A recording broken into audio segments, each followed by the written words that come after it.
إنجا مسني تفوتا نافية اللي قويا سنما نجاب ربنا هاتايس والله تناف بلي إسلاما من ربي قالي سن الرجل أكن دقن نيجتي سني وانمتوني كلال harki keessa waan hamtuun akkan daleeyne gurra keessa waan hamtuun akkan dhaggeeffan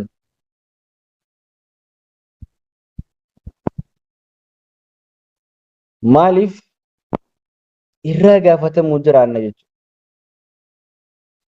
Har'a osoo fayyaa qabduu ibaadaa hojjedhu gaafati dhukkubsattee si fayyaddi. Har'a osoo shabaabummaa qabduu dalagadhu gaafati dulloomteef si fayyaddi ibaadaa yeroo tanaa jechuudha.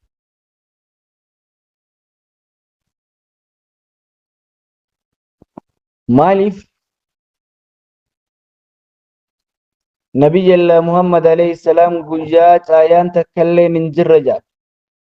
Yooma laa zilla illaa zillahu guyyaa gaaddisni takkollee hin jirre gaaddisa isaa malee guyyaa san namni waa torba dalage gaaddisa rahmaan jala ta'a jedha. San keessaa tokko shabaabummaa isaadhaa ibaadaan dabarse. Anaa fi isinillee wallahi nama shabaabummaa isaatillee yeroo hundaa'u ibaadaan dabarsu nama akkasii rabbiin haa taasisu wallahi. Aliidhaa bikir. Shabaabummaan tun qaaliidha. Maaliif firratti hin beektu hanga sirra dabartutti firratti wallaaloodha jechuudha. Qadirii shabaabummaa nam tokkollee hin beeku ta'ani yoo namaa dulloomataa malee. Kanaaf osoo dargaggummaa qabduu diin irratti jajjabaachuun barumsa irratti jajjabaachuun quraana rabbii qabattee jabeessuun akkaan gaariidha. Rakkina garagarii rakkina adda addaa faalaaltee ibduu barraa deebi'uun qabdu. Maaliif si fayyada? Duniyaa tana keessa si galee hanga jirtu beekadhu waa meeqaan marfamtee jirta. Qaalii godhuun qabdu. Ibiliisiinis marfamtee si galee lubbuudhaanis fadhiidhaanis duniyaadhaanis akkasuma diina keetiinis jechuudha. Abubakar Siddiq radiyallahu anhu warta akkas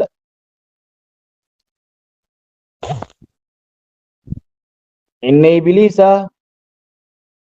qaa'imun amaamaka jedha. Ibiliisni kun fuuldura keessan dhaabbata.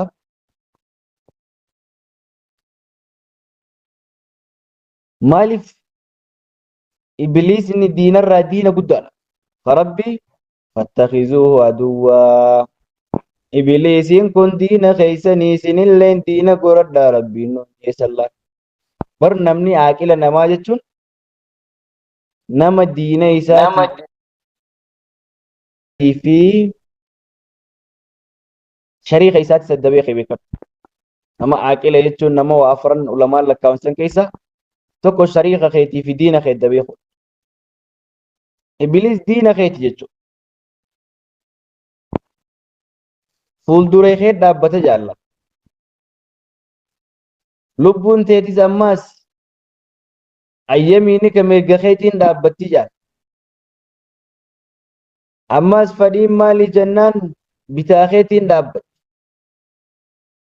Wadduniyaa duniyaanis qalfikaa si duubaan dhaabbatti jaalla.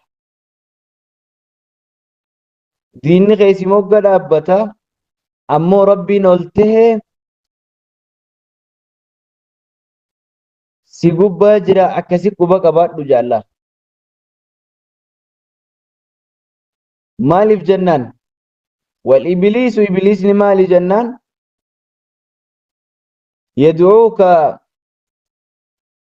siyaama eeysa siyaama jennaan ilaa tarkiddiin غير دين كي لكيسو سياما يجو إبليس نجنا من ذلك والله نما إبليس جلا إلي نجاب رب هاتاسس نما والله مكريسا جلا إلي نجاب رب هاتايس نما لبو في إبليس إنجفتي نما كسي رب هاتايس ميسنون داو نما كسي رب سيني هاتايس خاص كيس جرتو خيادا مرادك أبدو خركنا في دبدي في كوكما قبض رب سرها بكس بكي أدني ألقو كودخي سر رب سيني هاتايس تناف أستاذون باي يزرن إن شاء الله يرو برات اللي تديبيس نفت إن شاء الله يا رب جيه أي نمني إبليس أواتي مال أركتوان جامو نمني لبو جلا أواتي ومال أركتا وانجامو نمني ربي جلا أواتي ومال أركتا تنافو يا من سجل يا مماجر روخانا جلا خم أواتشا جرا حلال لبليا يرو لبو جلا أواتشا جرمو إبليس جلا أواتشا جرمو سريق جلا أواتشا جرمو ربي جلا أواتشا جرا ولينا لالو تنافي سنون ده ربي سنامل كيسو يا دا مراد خيسنون ده ربي سنها قوت فكيا دني ألقه قد خيس ربي سنها تايس يا نما والله جرين يغن اللي نكمل ستة خيادان اللي ركتة تنكمت ربين دندا قويا قويا فرمات سياقود قويا نرى مالي في جنان قويا دلقان المانا ما خيسول قلت يا نبي الله محمد عليه السلام torban keessa guyyaa lama ol galti jaa nabiyyi Allah Muhammad alayhi salaam guyyaa san keessa guyyaa takka jechuu guyyaan kun dalagaa teessan illee tan turaan isin galtu rabbi isinii haa ta'isu wallahi dilii fi adda addaa hundaa rabbi isin irraa haa quum kadhibdeellee qabdu guyyaa irraa wallahi aafiyaa harkachuu qooda fi rabbi si haa ta'isu akkasuma wallahi diin kana keessatti illee istiqaamaa dhabde diin kana keessatti illee wallahi diin kana irra gattaa'uunsa dhabde aboo rabbiin danda'aadha istiqaamaa diin keessa si haa kan إيمان قومتيت الرب سيهاجوت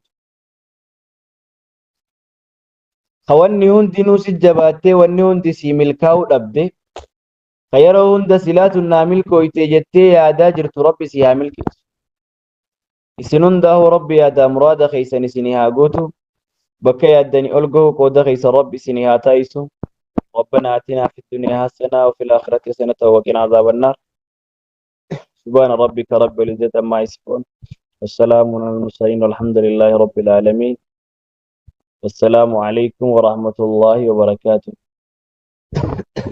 وعليكم السلام ورحمة الله وبركاته وزني نجرى أبو حذيفة الأرمي وجزاكم الله خيرا رب بسم الله جلت بسم الله جلت بسم الجنة ورقب بريرتو ورقب نمسك البريرتو نمسا قلبي تنجيسن أمان قد طاع بريرتو بني آدم ورقب بغنا أيوة نما لما ندقى هاي أستاذ كينيا أستاذ سيف الإسلام أنا أعرف باك أنا جايان نفتن أستاذ أبو صلاح الدين أنا أعرف باك أنا جايان أفتني أكاسم أستاذ لين كرجلا جبتن اللي ودا وتنجي كرقباتي أربعة سنين جنة الله أكبر Abu Saladdin egaa yeroo dheeraa fudhatu waan ta'eef Ustaaz Seiful Islaam affeerrannee gara isaaniitti qaceenuu taana. Turtii yeroowwan qabnu waliin turaasin jecha Allahu Akbar seensallee Abu Saladdintu dura seene haa ta'u malee gizee baay'eedhaaf Ustaaz Seiful Islaam lakkoofsa torbarratti argamattu yeroo dheeraa nurraa badee ture. Ayyee mee isaan sagalee isaanii waliin haa dhaggeeffannu. Ustaaz Seiful Islaam tokko. Ustaaz Seiful Islaam lama. بسم الله الرحمن الرحيم الحمد لله رب العالمين والصلاة والسلام على أشرف الأنبياء والمرسلين وعلى آله وأصحابه أجمعين وبعد